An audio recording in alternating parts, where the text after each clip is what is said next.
In this episode, we're discussing some of the history of Moriori people. This story's widely misunderstood by lots of New Zealanders, because over the years, people have been told a lot of stuff about Moriori which is, well... complete and utter rubbish. Yeah, like that Moriori were the first people to live in Aotearoa and were driven out by Māori invaders. That's not what happened. Or that they were descended from Vikings or ancient Celtic people. Absolutely not true. Or even that they're extinct. Still alive and kicking. But the real story is fascinating, tragic, and important. There's a lot we can learn from Moriori history, so let's get into it.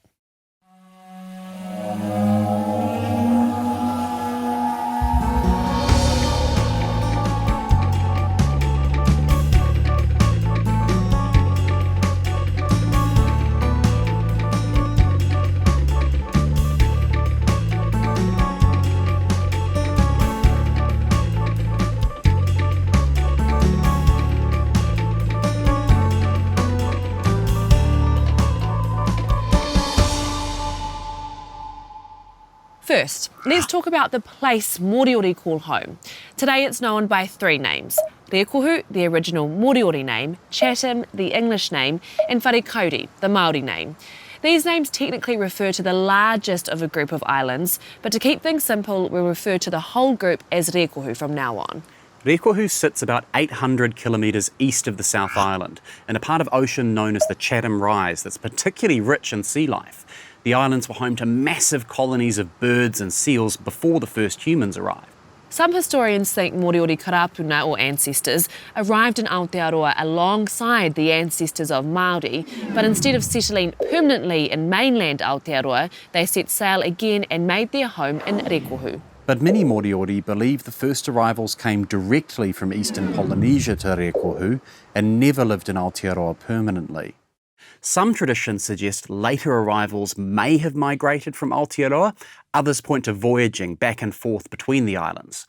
So there's still a little bit of debate over exactly how people first arrived at Rēkohu, but what happened after they got here? Well, Moriori tradition records that Rēkohu was settled by multiple imi or tribes. They arrived in separate migrations several generations apart. Moriori Hokopapa genealogy records the first arrivals as being led by two brothers, Rongomai Whenua and Rongomai Tere. They erected the first pauhinu or post of the land at Te Awa Pātiki, where the lagoon opens to the sea. This remains a sacred place to Moriori to this day. It's thought one of the earliest settlements was on neighbouring Rangihaute or Pit Island before people spread to Rēkohu. Generations later, a navigator called Kahu came from Hiawaiki. When he got back, he gave directions to his relatives. Even more generations after that, war broke out between the tribes in Hiawaiki.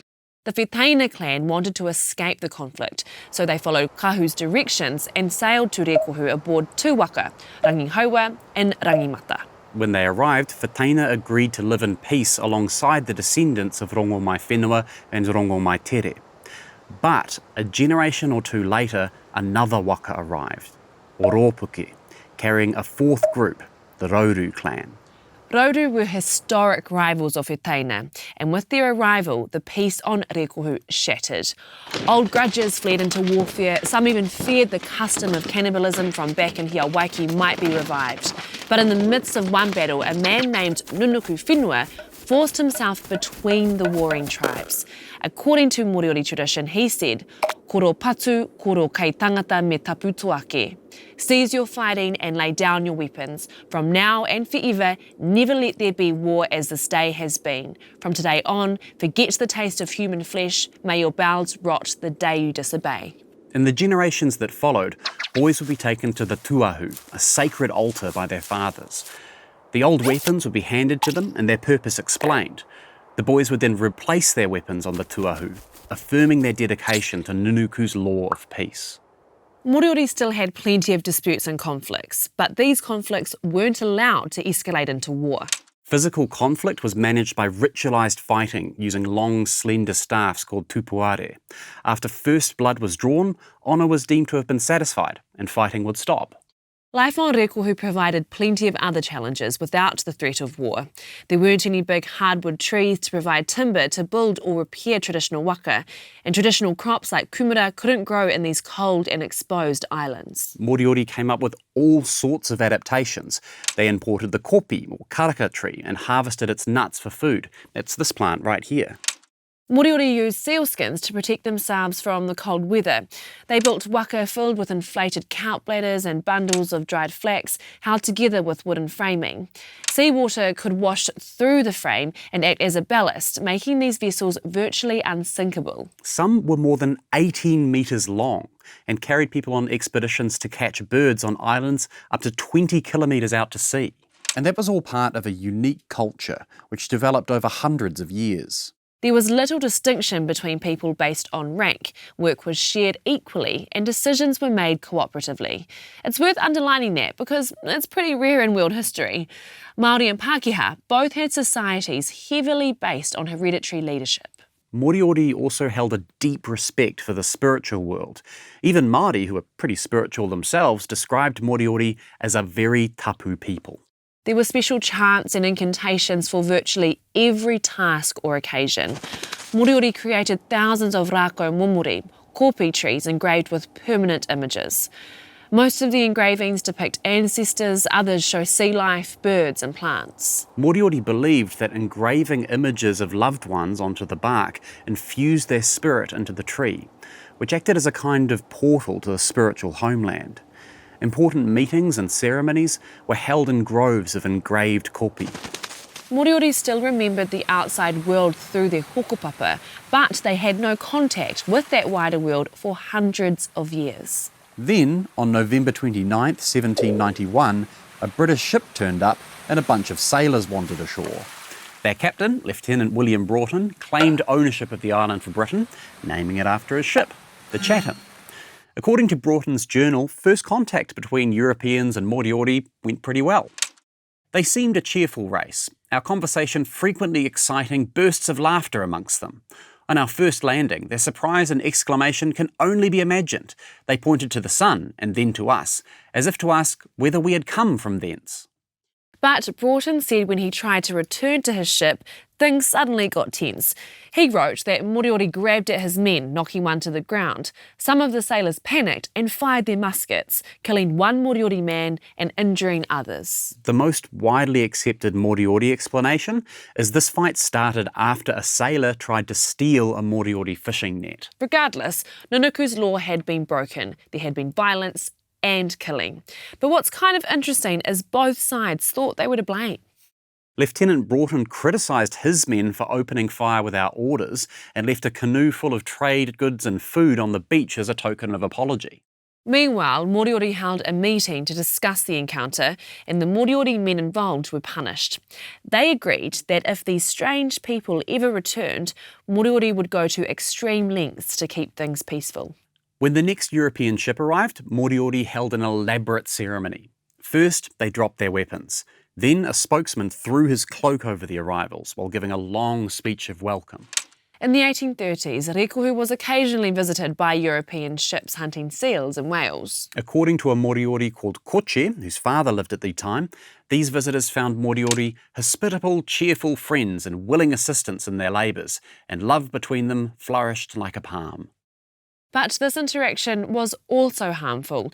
Maybe the most serious long-term impact was the extermination of seal colonies, as historian Michael King wrote. Whereas the Moriori practice had been to kill only male seals, usually older ones, and to remove the carcasses, European sealers killed indiscriminately and left flensed carcasses to rot around the rookeries, driving away even those animals that survived outright killing. By the 1830s, the rookeries on the main island were virtually bare of animals. Those seal colonies were extremely important to Moriori. There's a famous rock carving depicting them at Te Ana a Nunuku, also known as Nunuku's Cave. Without rich seal meat to eat and without warm seal skins to wear, Moriori must have had a tough time surviving the cold winters of Rēkohu. Meanwhile, European ships had been visiting mainland Aotearoa in the late 1700s and early 1800s. Some of them traded muskets with Māori in exchange for flax, timber, potatoes and pork. Rangatira quickly realised how effective these new weapons were and used them to settle old scores with rival tribes. Over the next 30 years, this spiralled into what's most commonly known as the Musket Wars. The Musket Wars were a time of unprecedented chaos, which we cover in another episode. It's estimated 50,000 people were killed, injured, displaced or enslaved. Caught up in all of this were two taranaki iwi, Ngāti Tama and Ngāti Mutunga. They came under intense pressure from Waikato iwi raiding into their territory.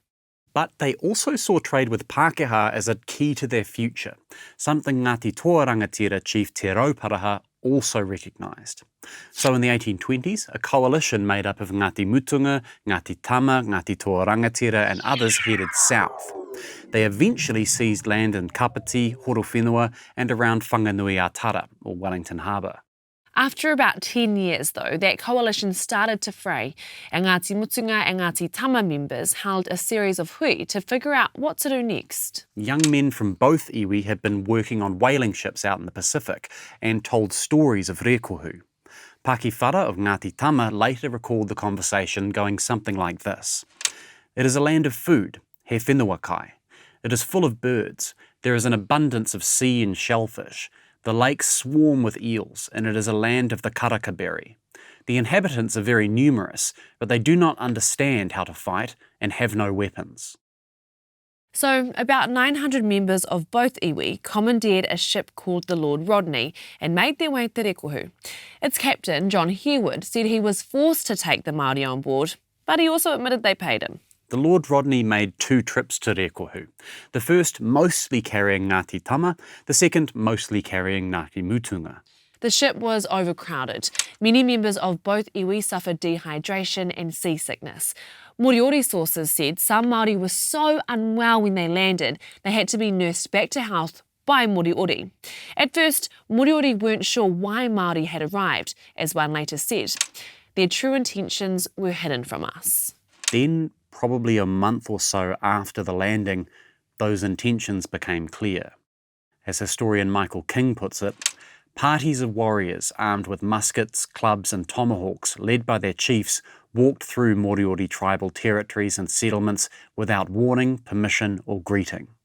If the districts were wanted by the invaders, they curtly informed the inhabitants that their land had been taken and the Moriori living there were now vassals. A vassal is an old medieval word. It means something like subject or servant. Some Moriori objected to this, but the Māori chiefs weren't prepared to negotiate. Those who resisted were killed. After a few days, nearly 1,000 Moriori held a meeting at Te Awa Pātiki, a sacred spot at the opening of Te Whanga Lagoon, which had yet to be reached by Māori. The young men spoke first. As one Moriori leader later explained, it was proposed to make a combined assault on the intruders, and even though many of the Moriori might fall, they would ultimately succeed. The young men acknowledged Nunuku's law forbade killing, but surely this was a special case. But the older men repeated the words of Nunuku Whenua, for now and forever, never let there be war. Nunuku's law of peace permitted no exceptions. Anyone who broke it would be outcast from Moriori society. The debate lasted 3 days, but in the end, the older men prevailed. Moriori would return to their villages and offer to share land and resources peacefully with the invaders. Unfortunately, they never got the chance. Moriori sources say two rangatira of Ngāti Tama, Mere and Ngā Pē, stumbled across the meeting at Te Awa Pātiki while scouting for land to settle. For a moment, let's look at this from their perspective. Mere and Ngā Pē saw nearly 1,000 Moriori arguing back and forth about whether to make a coordinated attack on Māori or hold to their covenant of peace. But they left before the meeting ended, so they may not have realised Moriori decided to remain peaceful. To them, it may have seemed they were facing a serious threat. After all, Moriori outnumbered Māori by 2-1 on Rēkohu at this point. It's likely Ngāti Tama and Ngāti Mutunga held a hui of their own and decided to attack the Moriori preemptively as they returned from Te Awa Pātiki. Here's how Moriori described what happened. The women and children were bound, and many of these, together with the men, were killed and eaten, so that the corpses lay scattered in the woods and over the plains. Those who were spared from death were herded like swine and killed even from year to year. Decades later, Moriori compiled a list of those who had died. They named 118 men and 108 women killed by the invaders. They also noted the list didn't include a considerable number of children whose names had been forgotten. The Waitangi Tribunal has since estimated the total death toll at 300, nearly a sixth of the roughly 2,000 Moriori living at the time. Speaking decades later after the invasion in 1870, Ngāti Mutunga Rangatira Rēkohu Kātihe said, "We took possession in accordance with our custom. Some ran away from us. These we killed, and others we killed. But what of that? It was in accordance with our custom." Now, that sounds brutal, but Rēkohu was correct. 19th century Māori saw warfare as a valid way of acquiring land and resources. That view was shared by most people in the world at the time. As for the brutality of the invasion, the torture and cannibalism, that was a common feature of the Musket Wars. But Rēkohu wasn't Aotearoa, and Moriori had a completely different culture to Māori. War wasn't seen as a valid way of settling a dispute, and Nunuku Whenua had expressly forbidden cannibalism.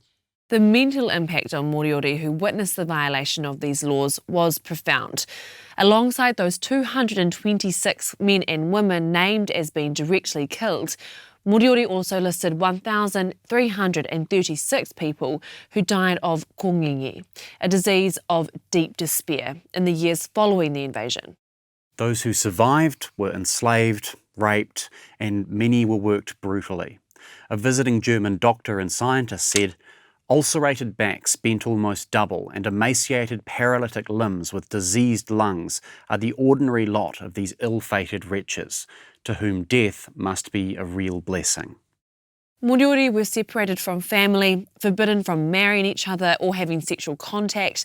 They were forbidden from speaking their own language or practicing their religion. European observers said Māori referred to Moriori slaves as paraiwhara, or blackfellas, a term sailors used for Aboriginal Australians. The children Māori masters had with female slaves were rejected by their fathers and also became servants or slaves. This was different from what usually happened to defeated people in traditional Māori warfare. Raupatu, seizure of land through warfare, was normally solidified through strategic marriages, not through extermination. In traditional Māori warfare, war captives couldn't be bought or sold, and any children that captive women had with their masters were typically considered full members of their father's hapu. Summing up the treatment of Moriori in a 2015 paper published in the Journal of Genocide Research, historian Dr. Andre Brett wrote, "Within the theoretical framework of genocide, the Moriori case satisfies the standard definition of acts committed with intent to destroy an ethnic group, specifically encompassing the acts of killing, prevention of births, and imposition of living conditions not conducive to survival." So why were Moriori treated like this? It's hard to say for sure, but historians have come up with a few theories. Many think the trauma of the Musket Wars played a part. Michael King thought some members of Ngāti Tama and Ngāti Mutunga may have misinterpreted Moriori non-violence as cowardice, which they thought deserved punishment. And Dr. Andre Brett argues at least some members of those iwi believed Moriori were racially inferior. As Dr. Brett points out, Moriori slaves weren't referred to using traditional words for war captives like taurekareka or mokai. Instead, members of Ngāti Mutunga and Ngāti Tama were recorded using a slur that Europeans commonly used for Aboriginal people. But that's not to say all Māori saw Moriori as inferiors to be exterminated, or that all Moriori were passive victims. Following the invasion, some rangatira like Pōmare Ngātata of Ngāti Mutunga and Meremere of Ngāti Tama gave shelter to Moriori who were threatened by other Māori. And many Moriori resisted slavery by refusing to work in spite of threats, beatings and executions. According to one account, a man called Koche took even more drastic action. He attempted to feed his master a poisonous fish, then escaped Rēkohu aboard a passing whaling ship. In 1842, a group of Māori Anglican missionaries arrived in Rēkohu, and most of the Māori population converted to Christianity. That same year, Rēkohu was officially declared part of colonial New Zealand. Many Māori who converted to Christianity freed their Moriori slaves, or at least treated them less brutally. But still, many Moriori remained enslaved, and colonial officials didn't do anything about it until the 1860s. Māori began leaving Rēkohu in the 1850s. Ngāti Tama were basically driven off the island altogether with a series of conflicts with Ngāti Mutunga. Others left as the whaling industry collapsed and opportunities for trade with passing ships dried up. And as the New Zealand Wars ramped up in the 1860s, many travelled home to defend ancestral lands in Taranaki from invasion by the Crown. Over these years, Pākehā officials and visitors to Rēkohu continued raising the alarm over Moriori enslavement. One letter sent directly to Governor George Grey in 1861 said, "This miserable remnant of these ill-used people, I believe, cling most strongly to the belief that His Excellency's government will ere long restore them to freedom." But Governor Grey didn't restore them to freedom. Not yet, anyway. So the next year, Moriori elders wrote to him themselves. They were led by Hirawanu Tapu, who'd been 11 years old at the time of the invasion. Hirawanu put together a 131-page document laying out Moriori history, their hokopapa, the development of Nunuku's law, the 1835 invasion, and everything that had happened since. It came with a petition signed by all 30 surviving Moriori elders, urging the governor to intervene.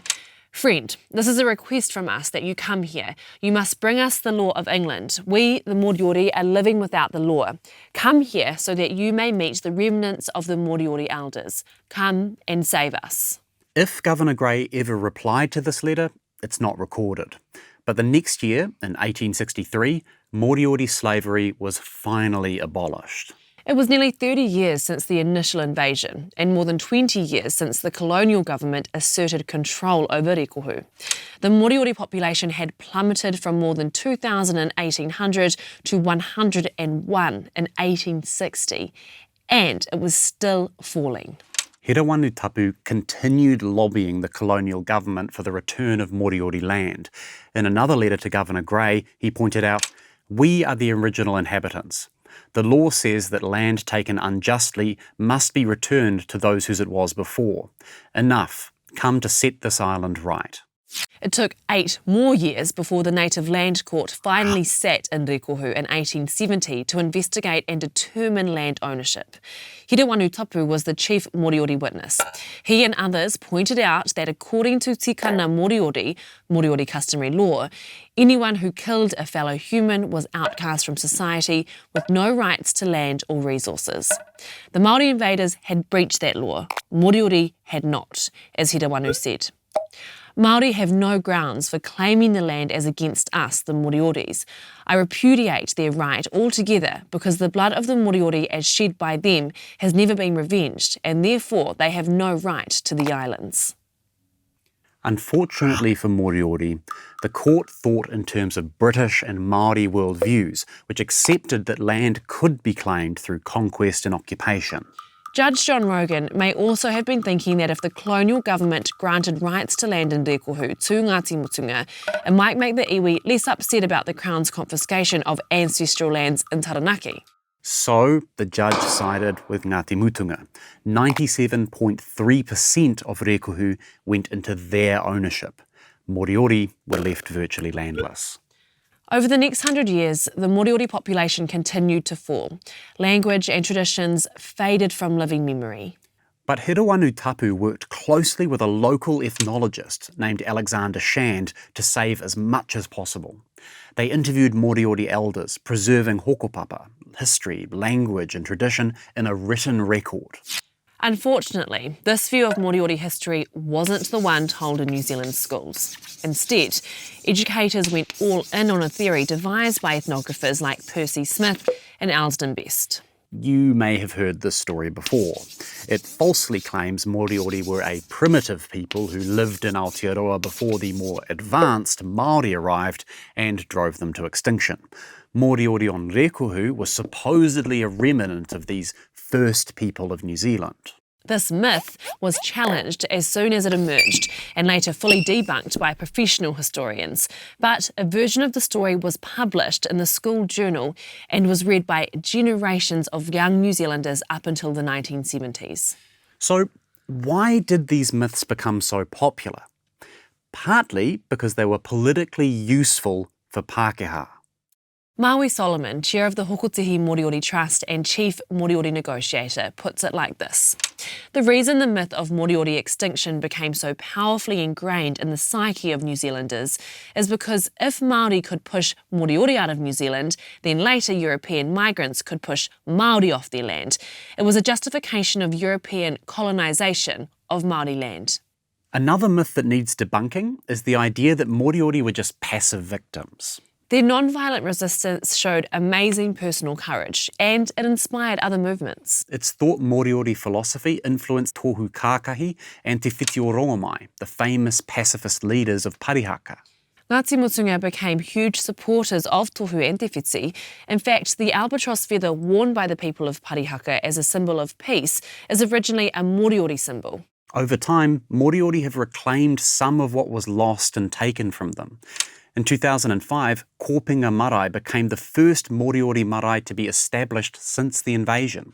It's become a hub for the revitalisation of Moriori language and culture. As the true story of Moriori history becomes more widely known, people with Moriori ancestry are becoming more comfortable expressing that identity. Today, there are about 6,000 people of Moriori descent, including many of the 600 people living on Rēkohu. Many of the current-day people of Rēkohu have mixed tokopapa, including Moriori, Pākehā, Ngāti Mutunga and Ngāti Tama. The Hokotehi Moriori Trust is heavily involved in conservation efforts. They aim to make Rēkohu predator-free and restore the forests which once cloaked the island. In November 2021, the Crown passed the Moriori Claim Settlement Bill with the Moriori Settlement Trust. That bill includes official apologies, including for its failure to protect Moriori, uphold their language and culture, and perpetuating stereotypes of Moriori as a racially inferior people. The bill also includes $80 million of financial compensation. Summing up an article on the history and modern-day experiences of Moriori people, Maui Solomon wrote this. Such was the commitment of my Moriori karapuna to living in peace and sharing the resources of their islands that they refused as a people to ever fight to the death again. In doing so, they suffered greatly, and many died. But they did not die in vain. Their legacy of peace and hope lives on through the thousands of descendants living today, many of whom are just learning the truth. For when all the wars and battles have been fought, what then? Humans must learn to live in peace with one another and with their environment if we are to survive and thrive as a species. That's the bottom line.